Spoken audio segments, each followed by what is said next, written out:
அதுக்கப்புறம் மறுநாளே வந்து அவனை கழட்டி விட்டுட்டு அந்த பொண்ணை கழட்டி விட்டுட்டு வேற ஆள் சேர்ந்து வாழுறாங்க. கேட்டால் ஈஸியான வார்த்தை பிரேக்கப்புன்னு.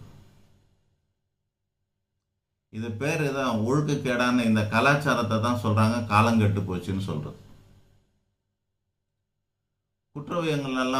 குற்றங்கள்லாம் காலங்காலமாக தான் நடக்குது.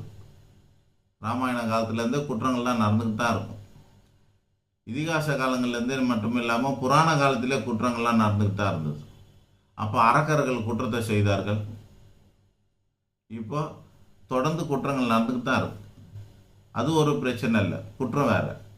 சமூக ஒழுக்கம் இல்லையே, தனி மனித ஒழுக்கமும் சமூக ஒழுக்கமும் இந்த காலத்தில் யாருக்கிட்டையும் இல்லை.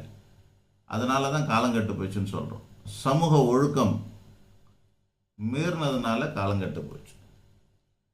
நன்றி, வணக்கம்.